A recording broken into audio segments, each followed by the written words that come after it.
अरे भाई साहब क्या लिखा है, पत्नी के क्रोध को कैसे शांत किया जाए। वैभव ये काट के डाल दो, सबसे ज्यादा चलेगी यही रील। पत्नी के क्रोध को कैसे शांत किया जाए, पत्नी के क्रोध को नजरअंदाज करके शांत किया जाए। आप जितनी उपेक्षा करोगे उतनी जल्दी ठंडी पड़ेगी।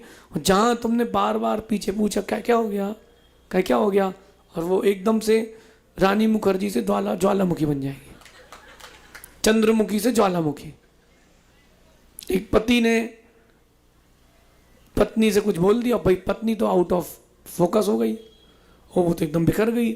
अब पति समझाता है, जब वो खाना बना रही थी कि मुझे थोड़ा सा तुम शांत हो जाओ, कुछ नहीं होता। पत्नी कहती तवा उठाओ जरा, तवा। तो तवा छूता तो वो देख तो गर्म है। बोले देखो इस तवे को मैंने आप 15 मिनट पहले गैस से नहीं उतार दिया है ना, ये अभी भी गर्म है। हमारा भी तवा गर्म है, थोड़ा टाइम लगेगा ठंडा, जाओ यहाँ से। उपेक्षा कर दोगे तो वो शांत हो जाएंगी। और जहां तुमने पीछे से लिबर लिबर किया, सो पारा बढ़ता जाएगा बढ़ता जाएगा बढ़ता जाएगा। सही करेगी नहीं माँ? आप लोग का अनुभव क्या है? जब गुस्सा आए तो कोई नहीं बोले तो ज्यादा अच्छा है। सही बोल रहे कि नहीं बोल रहे हम? बताओ हमें कैसे पता है? कैसे पता बताओ? अरे आप ही लोग बता के जाते हो तभी तो हम सीख पाते हैं। रात को वैयावर्ती में सुनो आप, जब महिला पुराण चालू होता है, लोग एक दूसरे के दुख बताते हैं, गजब के दुख बताते हैं, गजब के। भीलवाड़ा में तो मेरा पेट दुखने लगा था भैया। किसी ने बोल दिया, बोले भैया अपन ये तो जोरू का गुलाम है। बोले हाँ भैया है भैया है। बोले क्या करोगे, तुम्हें क्या पता, तुम्हारी हो गई क्या? बोले नहीं तो तुम्हें क्या पता। बोले मैं। फिर एक बोला, अब वो एकदम से सब भरे बैठे थे, बोले मेरी शादी को 20 साल हो गए, बोले आज तक मैं ही माफी मांग रहा हूं। एक तो 70 साल के थे, बोले बिल्कुल बात सही है, शादी तो करनी नहीं चाहिए। मैंने कब समझ में आया? बोले 40 साल में आया समझ में महाराज कि शादी नहीं करना चाहिए। मैंने फिर क्यों नहीं छोड़ी?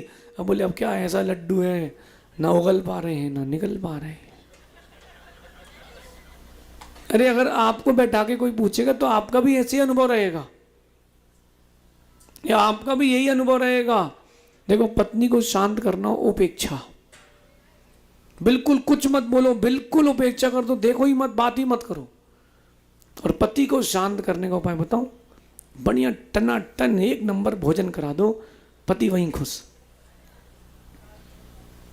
क्यों रुपए जी? बेचारे अपन की कोई डिमांड है ही नहीं, और आपके तो वैसे ही बाल नहीं तो कोई मांग है ही नहीं, और कोई की ताकत नहीं कि आपको बाल बांका कर पाए। कहीं हम तुम्हारे निकाल सकते, तुम हमारे नहीं निकाल सकते, और डायरेक्ट आशीर्वाद मिलता अंदर तक। अब सुबह सुबह एक पति पत्नी का हो गया झगड़ा। पति मेरे पास आया, बोले महाराज जी मैं घर नहीं जाऊंगा। अब मैं समझ गया कि झगड़ा हो गया भाई साहब। मैंने कहा एक काम करो भाई साहब, अभी तो आप लपेट की हो, पेट के नहीं हो। बोले मतलब? मैं तो झगड़ा करके आया, अभी तुम त्रस्त होके आए हो, तृप्त होके आओ। बोले आप बताओ। मैंने घर जाओ, बढ़िया दोनों टाइम खाना खाना, शाम को आना वैयावर्ती में, बताना क्या सीन है।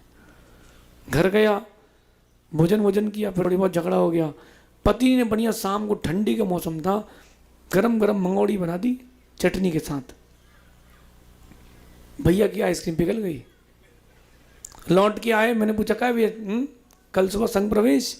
हाँ। बोले अब वो तो होता रहता महाती, होता रहता, कोई बात नहीं। मैं सुबह तो तुम्हें ऐसा बता रहे थे बिल्कुल कि जैसे आज तलाक दे के आ ही जाओगे। पति क्रोध कर दे, माँ बढ़िया स्वादिष्ट उसको भोजन कराओ, अच्छा, उतने में वो खुश। लेकिन पत्नी को तुम जितना मनाओगे उतना रूठेगी। छोड़ दो उसके हाल पे, हाल पे छोड़ दो, फिर देखो क्या होता है। फिर देखो सब सेट होगा। मैं आपसे विश्वास से कह रहा हूं, मेरे को मैं अनुभव नहीं है, लेकिन मैं अनुभव से ही बता रहा हूं। मेरे को कोई निजी अनुभव नहीं है इसका, लेकिन मैं आपको अनुभव से ही बता रहा हूं। उपेक्षा बहुत सारी चीजों का उपाय है। ओम कहते ही हो, करते कहां? कल एक माँ आई थी गुवाहाटी